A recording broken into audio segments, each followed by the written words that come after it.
Beim Autobahnbau in Reideburg in der Nähe von Halle wurde ein kleines Thüringer Gräberfeld entdeckt, das etwa um 530 mit dem Untergang des Thüringer Reiches endet.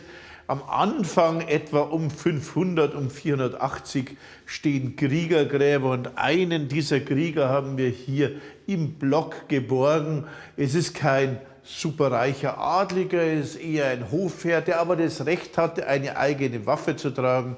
Bei der Waffe handelt es sich um eine Spatha, um ein Langschwert, das er im Arm hält. Und bei dieser Spatha muss man wissen, dass die oft damasziert waren und dass das sehr, sehr wertvolle Stücke waren, die man dann später nicht mehr mitgibt, da diese großen Eisen- und damaszierten Schwerter sehr, sehr wertvoll waren. Also es sieht heute unscheinbar aus, nach einem verrosteten großen Stück Metall, das damals aber einen enormen Wert darstellt, wie etwa, so als würde man heute etwa einen ganzen Mercedes mit ins Grab nehmen. Er hatte weiterhin eine lange Lanze, von der sich etwa die 40 cm lange Lanzenspitze erhalten hat. Er hatte einen Gürtel mit einer merkwürdigen Perle, das ist eine Schwertperle, eine magische Perle, die ihn als Krieger vor aller möglichen Unbilden schützen sollte. Und darüber hinaus hat er oben ein typisches Keramikgefäß, sicherlich mit Getränke- oder Speisebeigabe. Und dabei liegen Knochen. Am Anfang dachten wir, das ist vielleicht eine Art Falke oder so, vielleicht ist es ein Adliger.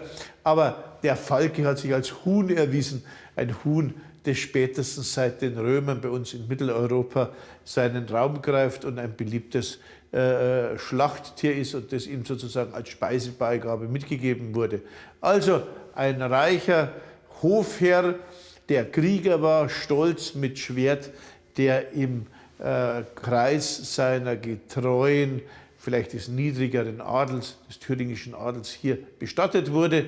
Und durch die Möglichkeit der Blockbergung ist es uns gelungen, sozusagen die Grabung ins Museum zu bringen und Ihnen das hier im Museum zu verdeutlichen, ohne dass wir den Kontext zerreißen mussten und dass die Funde einfach in irgendwelchen Fundkisten in unserem Lager landen. Nein, Sie können sozusagen nochmals daran teilnehmen und das zeigt, dass man bei Großprojekten wie beim Autobahnbau immer nach der Archäologie sehen sollte, denn wenn es nicht geschieht, werden Geschichtszeugnisse der ersten Klasse zerstört, denn aus dieser Zeit um 500 nach Christus haben wir kaum Schriftzeugnisse. Hier ist die Archäologie unser einziger Zugang, um die wenigen Schriftzeugnisse, die es gibt, zu kalibrieren und zu werten. Die Archäologie ist in der Völkerwanderungszeit die Hauptquelle unseres Wissens und deshalb sollten wir durch möglichst viele Grabungen und Analysen unser Wissen vermehren, damit wir sozusagen die Lücken in unserer Geschichte nach hinten